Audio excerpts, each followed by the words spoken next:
Hello friends, welcome to Indic spicy kitchen. ఇవాల్టి special tasty carrot rice. ఇది college, school, ఆఫీసులకి వెళ్ళే వాళ్ళకి super easy and tasty recipe. సరే, ఇంకా ఆలస్యం చేయకుండా స్టార్ట్ చేసేద్దాం. ముందుగా కడాయిలో 2 స్పూన్ల ఆయిల్ లేదా నెయ్యిని హీట్ చేసుకోండి. ఇందులో దాల్చిన చెక్క, 2 బిర్యానీ ఆకులు, 4-5 లవంగాలు, అలాగే ఏలకులు, కొన్ని జీడిపప్పులు వేసి ఎర్రగా వేయించండి. మంచి సువాసన వచ్చాక 2 పచ్చిమిర్చి, కొన్ని కరివేపాకులు వేసి ఒక 5 సెకండ్లు వేయించండి. ఇక్కడ మీకు ఇష్టమైతే ఒక చిన్న ఆనియన్ తరుగు వేసి వేయించండి. నేనైతే ఆనియన్ యూజ్ చేయలేదు.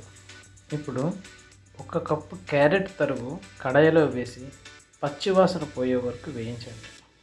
ఆ తర్వాత రుచికి తగ్గ సాల్ట్, 1 స్పూన్ కర్రీ మసాలా లేదా సాంబార్ పౌడర్ కానీ కలిపి కొంచెం వేయించండి.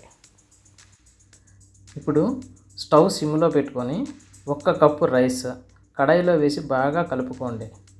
ఇప్పుడు రైస్ బాగా కలిపాక కొంచెం కొత్తిమీర తరుగు, 2-3 స్పూన్ల నిమ్మరసం, కొంచెం పచ్చి కొబ్బరి తరుగు వేసి బాగా కలుపుకొని దింపేసుకోండి. చాలా ఈజీగా టేస్టీగా లంచ్ బాక్స్ రెసిపీ రెడీ. ఈసారి చాలా easy and tasty carrot rice రెసిపీని ట్రై చేయండి. Thank you for watching. మరిన్ని టేస్టీ రెసిపీల కోసం like, share and subscribe.